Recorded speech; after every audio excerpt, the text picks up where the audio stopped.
Hello and welcome to the Headline Interview. I'm Luke Blackall and my guest today is the entrepreneur and philanthropist Sally Wilton.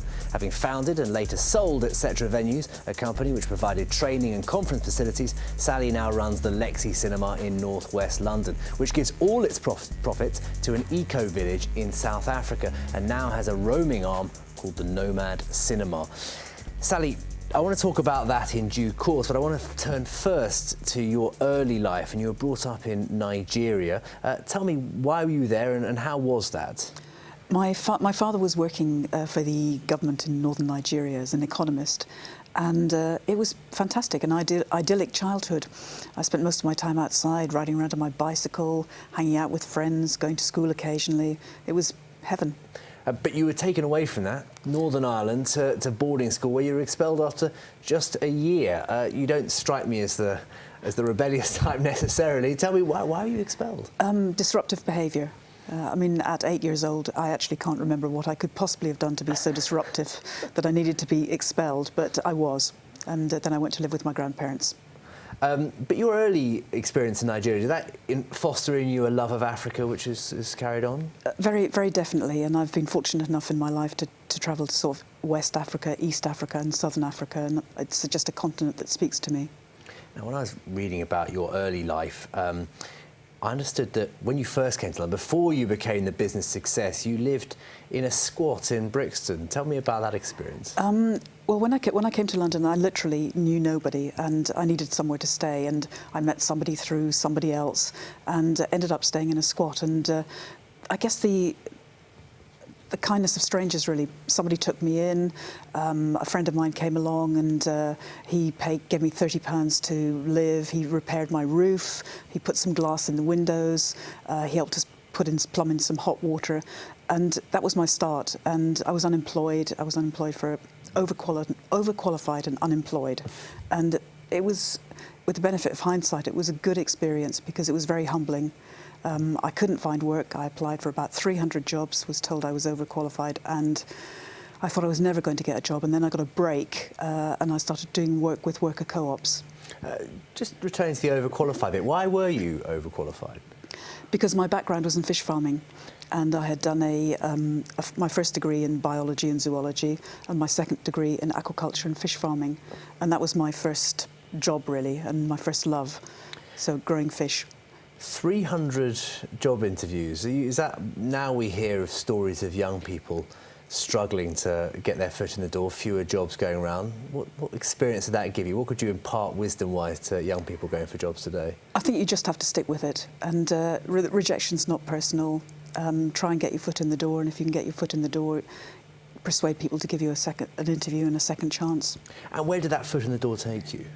It took me to Southwark Cooperative Development Agency, a bit of a mouthful, but down in Peckham, and working with people who wanted to set up businesses. And to be truthful, I knew I was reading the book on it and then advising people on it the next day and praying that they didn't get to something that I hadn't covered in the next chapter. But it was a chance. And how long did you do that for? I did that for a couple of years. And then I went to Greater London Enterprise and in the worker cooperative unit there, and I started a training programme for people who wanted to grow and develop businesses. So sort of helping people seems to have been early on for you. That seems to be a path you chose, but you slightly went away from that in your business career. Why do you think you moved over there? Well, my entire team were being made redundant, and we had a business which I felt was viable, which was the use of renting out space for training and meetings and conferences. And I thought, well, let's give it a go.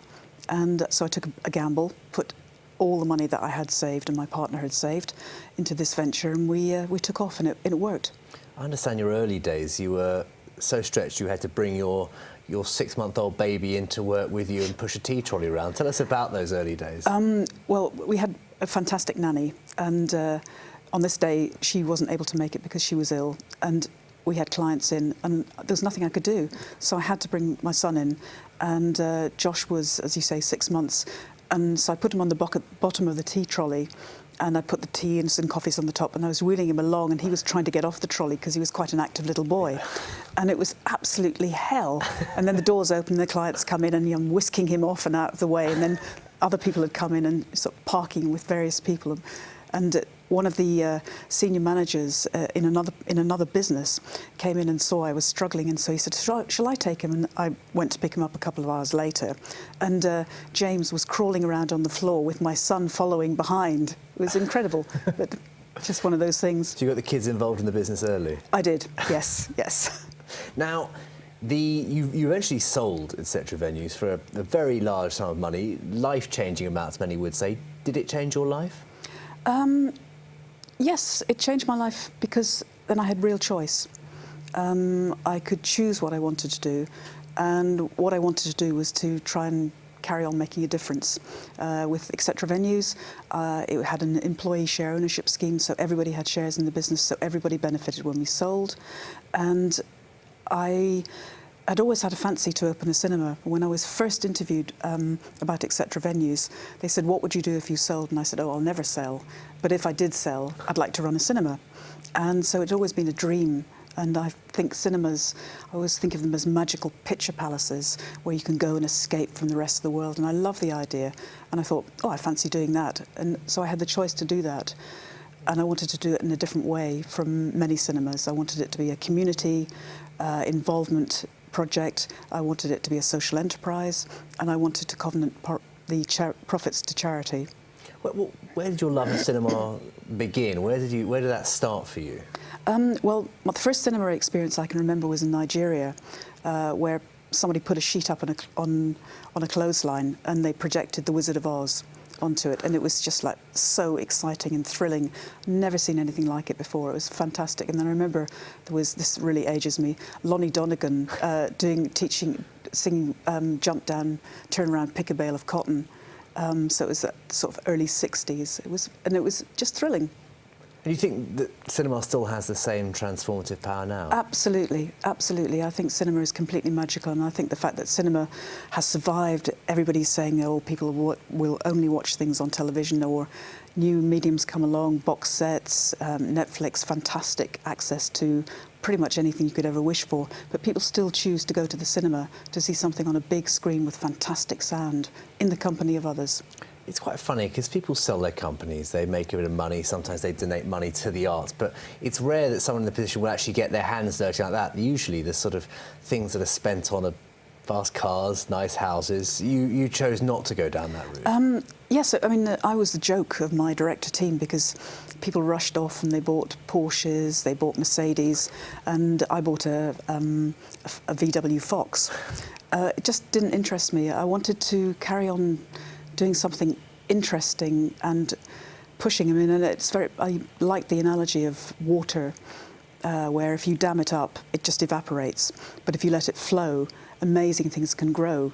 Downstream, maybe nothing to do with you at all, but you should let it flow. You shouldn't hoard it. How long ago are we talking? When did you set the Lexi up? I set the Lexi up in 2008. So we'll be approaching our 10th anniversary, obviously, in 2018. So 7-8 years, and it's been a really interesting journey. Are you still very involved? Yes, I am involved, but I have a fantastic team who run it, and so I don't have to get involved in terms of the day-to-day. And they're absolutely wonderful, and not just them, but we have about 50 volunteers in the waiting list of locals who come in and they man the tills at the front and they do the bar at the back. One of the most extraordinary things we've not really touched on is that all the profits from the Lexi go to the Sustainability Institute in South Africa. A great cause. Why did you choose that one to divert this money to? Well, I mean, I think climate change is one of the biggest issues for all of us globally. And this particular village in South Africa is South Africa's first eco-village. It also runs the most amazing master's and PhD programs in sustainable development. So you can actually learn in rooted practice in a real village, because the theories are all great and you can learn about the theories, but it's how it actually works in practice is what makes the difference. And we had a privileged opportunity to work with babies, preschool kids, primary school kids, after-school kids, teenagers, and take them all the way through to the world of work, and to set up eco-gardens, grow vegetables for food. And this is in one of the parts of the world where fetal alcohol syndrome is an issue, and it's the highest incidence of fetal alcohol syndrome in the world due to people being paid under the old DOP system in alcohol rather than in money. People were paid in alcohol rather than money. So is the project there is readjusting an entire society, I suppose? Yes, I mean, we see the project very much as transforming a whole valley and showing people what can be done with kids that have been written off.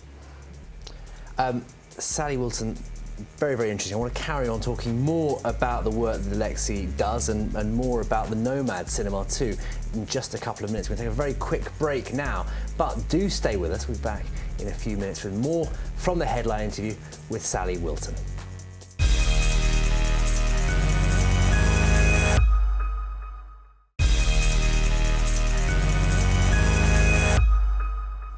Welcome back to the headline interview. I'm Luke Blackall and my guest today is the entrepreneur and philanthropist Sally Wilton. Now Sally, before the break we were talking about the profits from your Lexi and Nomad cinemas going to the Sustainability Institute in South Africa. There's often question of where aid goes and where charitable money goes. It often is a recurring question, you could say. You've seen the work. Have you been out there to see where the money goes? Yes. Before we decided to support the project, we visited a number of projects, and this particular project, what struck me about it was the integrity of the people involved in it, and the ability that our contribution to them would make a significant difference to what they did. And the need was absolutely desperate. So it made sense. It's all well and good saying you want to give your profits to this organisation, but in the first place you have to actually turn a profit. Indeed. How much of a challenge was that? Because small arts organisations don't necessarily always do so well in London. How tricky was that challenge? It was extremely hard work. I think that I naively assumed that, you build a cinema, everybody will come. In fact, it took about 3 years of hard graft, literally popping things through people's letterboxes. I mean, I did a thorough investigation of letterboxes in northwest London until I broke my ankle. Yourself, you were out there putting leaflets. I was out there. My kids were flyering and leafleting at farmers' markets. The entire family was involved. The entire extended family was involved. Anybody that I knew, my director team from my old business, I forced them into roles. One's still a volunteer finance director. My ops director did stuff in the refurb of the place. So I pulled in everybody that I could and pulled in every single favour to make it work. But it was hard work, and it was astonishing because you could literally go down the street 2 years into the business and go, is there a cinema around here? And they go, no, I don't think so. You have to tell people again and again and again, and then it's a case of ensuring that you get enough people coming to see films. When we started, we might have an audience of 5 or 6, and now we just had a fantastic weekend with Suffragette, where we were 94% full. So it is a long-term project, and you have to work very hard. Are you learning more about what London cinema audience is like, what we enjoy going to see? Definitely. I mean, I rely very much on the work of the general manager at the cinema, Rosie. She is a fantastic programmer, and she really knows she knows the audience, she knows films, and she's had a lot of experience with programming. And you really need to get to know your locals and what they like and what they'll come for. And it's not always what you think. What do they like? What do they come for? Well, I mean, we will be screening Bond, because every single cinema in the UK has to screen Bond. Yeah. We'll be screening Star Wars because every single cinema needs to screen Star Wars. But we also do interesting documentaries as well. And we've done Timbuktu, a whole variety. And it's interesting because you get a niche audience and you get a reputation for doing that. And so people will actually travel from further afield to see something that they can't see everywhere else. And do you think those audiences who are going to see Spectre, who are going to see Star Wars, are they then drawn in to see those perhaps more niche documentaries? I think what we like to think is that once somebody's been inside the Lexi, they will return. And I think it's a gorgeous little cinema. It's a boutique cinema with 77 seats. We've got this fantastic chandelier, which makes for the quietest carers and baby screenings in the universe. And it's really friendly. And I think once in there, you'll always return. And we've got a fantastic sound system as well. I mean, all those factors, add up, but there's an increasing sort of temptation for people to stream, to, watch on demand from the comfort of their own home. Do you think cinemas have to up their game a bit, have had to up their game to encourage people to come out again? I think so, and I think things like alternative content have been really useful. So the fact you can come and see the Met live from New York, Royal Opera House as well.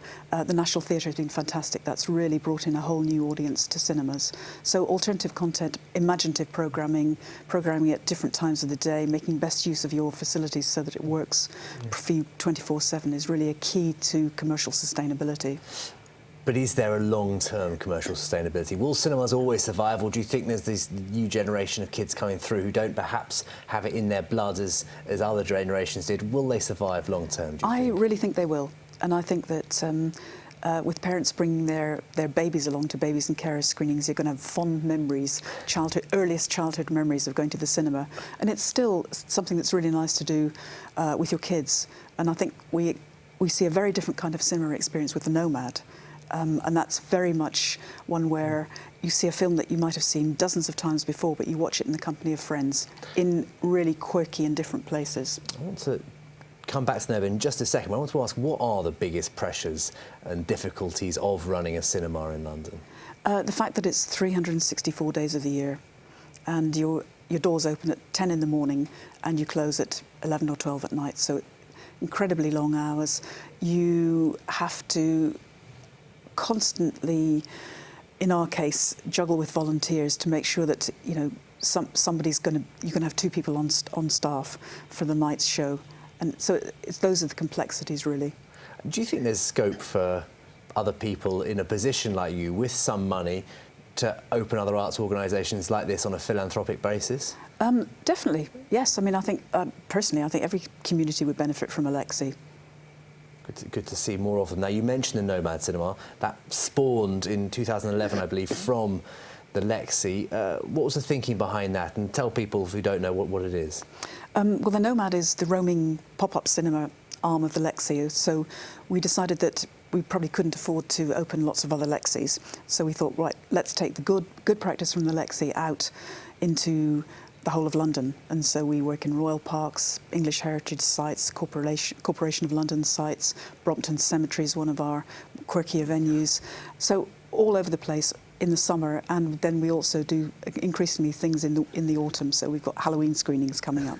I mean, that was what did leap out at me, because we all know of outdoor screenings in the summer. They've become more and more popular over recent years. How do you make the autumn and winter ones work? Well, with the Halloween ones that are coming up, we're outside for the sort of pre-film bit, and so we've been blessed with good weather generally. So you get fire pits where you toast your marshmallows. You can do all sorts of fun stuff, decorating pine cones and all sorts. And then you go inside and watch the film. And what's important is that you've got a warm, dry space to watch the film. People put up with almost anything outside, provided they know they're going somewhere nice and dry afterwards. Now, the Halloween, is that taking place at the Brompton Cemetery? Is that the one you mentioned? That's taking place at the Lookout, which is the Royal Parks Foundation space in Hyde Park. It's a hidden little gem. It's absolutely gorgeous. It only takes 80 people, and we're screening over 2 days, so 4 films in total. I mean, there's some classics in there. I'm thinking Beetlejuice, The Shining, Psycho. Yes. How did you pick those? Again, down to Rosie. And for Halloween, there are certain classics that you have to do, and I'm particularly pleased that we're screening The Shining. It's a really superb film.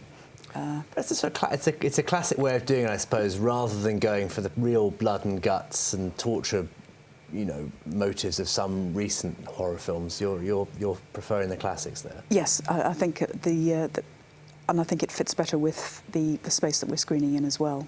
And there's a Christmas season as well. Yes, we've got a new venue, which is Eccleston Courtyard, which is literally 2 minutes away from Victoria Station, and we're very excited about that because it's a very raw venue which hasn't been developed yet, and we'll be screening over 4 days over the Christmas period. Again, a mixture of classics with some quite interesting screening as well, so die-hard fans can come along and enjoy it. Absolutely, blankets and coats. Now, when you look back, what are your sort of favourite film experiences that you've been able to put on at your cinemas? Well, Brompton Cemetery, of course, is absolutely fantastic, and I think that Pan's Labyrinth there for me was beautiful. And we've been there on a night when there's been a supermoon, and it's completely magical. You're there, it's incredibly dark, but it's absolutely thrilling. The Royal Academy this summer, I love classic films, and we screened Casablanca, and it was a beautiful day and a beautiful evening and fantastic sunsets. So, I mean, there've been many most memorable nights. Your favourite film of all time, though? We've heard The Wizard of Oz, your early formative experience against a sheet backdrop of Africa. Sounds like a fantastic scene there in itself. What's your favourite film of all time? My favourite film of all time would be The Third Man. Absolutely wonderful, black and white. Just, it's so classic and so classy.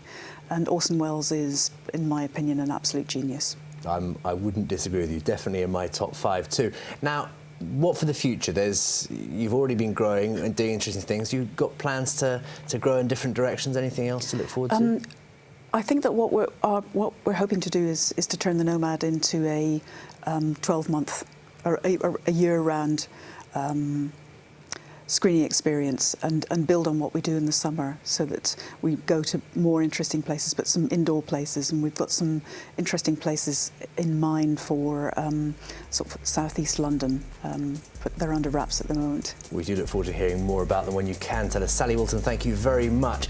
Sally, that's all we have time for today. Thanks again to my guest, Sally Wilton. To find out more about the Nomad Cinema, visit whereisthenomad.com, and we'll see you again very soon on the Headline Interview. Goodbye.